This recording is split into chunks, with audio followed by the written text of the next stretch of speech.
This is as above, so below. That phrase is believed to be the key to all magic. As above, so below. So if they carved a door on the ceiling... There's got to be a door on the floor, too. Yeah, someone hand me your rock. Wait, we are in the bottom of the catacombs. There's nothing below us, darling.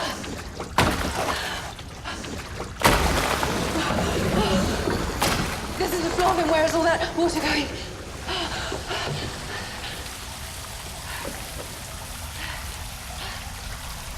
There's a way out.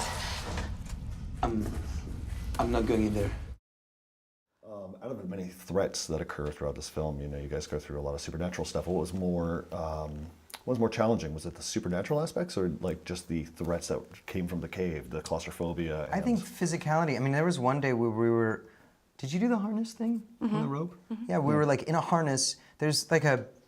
God, I don't even know how to describe it, like a chimney-like thing. So weird. That went way up to the streets, basically, and came all the way down here, and they just dropped a rope down. They were gonna have stunt actors do it, but like, it was, you can't pass something like that up. So we put on harnesses and like, and I'm dangling, and I'm looking below my feet, and there's just like stories below me, and I'm just floating. I mean, that was like terrifying and awesome at the same time. So that's the kind of stuff that was running around, getting dragged on the ground. Oh yeah, lots of dragging. Yeah, a guy got dragged a lot.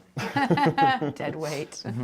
Yeah, lots of scrapes and bruises and things just from, as you said, the pure physicality and just general exhaustion from running and punching and climbing and lack of serotonin. Yeah, just yeah, physically very, very tough. I can't imagine you guys have that much allowance to play with in terms of like wiggle room, in terms of creative juggling while you're down here. I'm sure you guys have to have pre-production really locked down before you come into an environment like this, and you can't really mess around with improvisation and stuff like that, maybe?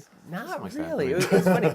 This movie happened so fast, which it never happens, but this movie happened really quick, and we came in and we got really great actors, and the space is so interesting that, and we really wanted to shoot in that kind of documentary style, and it was very important to us to never set marks. The cinematographer who was also operating, we told him just follow the action, you know, and so actors would always know at any moment the camera could spin on them, so they couldn't wait for their close-up. They had to bring it every take, and we'd throw things out like, okay, on this take to this actor, this take, like, do this thing, just do something totally different, and they would do something and it would change the whole dynamic of everything, and it actually allowed us a lot of experimentation.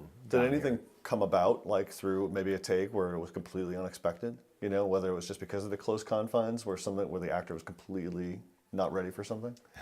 Well, I'd say day 2, there's a scene in Crawling Over the Bones. Yeah.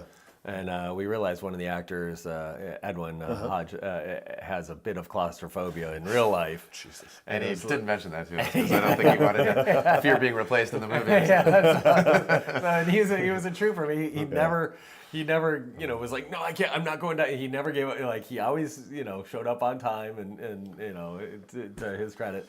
But that scene, we knew it would be, kind of psychologically real person difficult for him, right?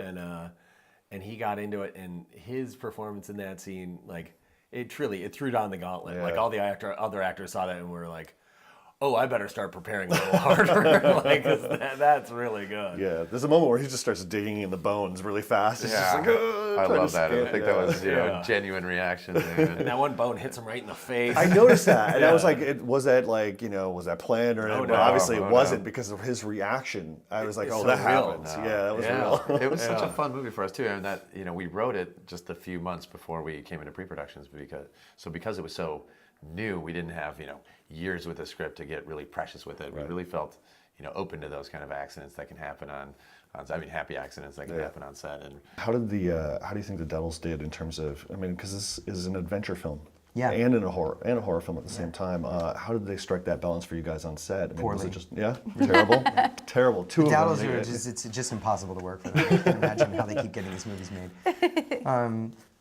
I think for me, I'm not a giant horror movie fan. Is just sort of the base form. I like adventure movies, and that's what I felt.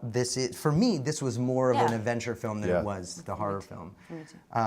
But they get it. They knew exactly that perfect balance. Those guys they know exactly what to do and how to do it, which makes it easy to do something like this because you trust them and you go, okay, this feels weird, but it's gonna look right on the day, and it did. And they have such a good time doing it as well. It was just fun. They was just so pumped about. They don't get mad or anything. No, really, just so Nicest guys. zen, just nicest guys. It was just a joy. It was really fun. Very cool.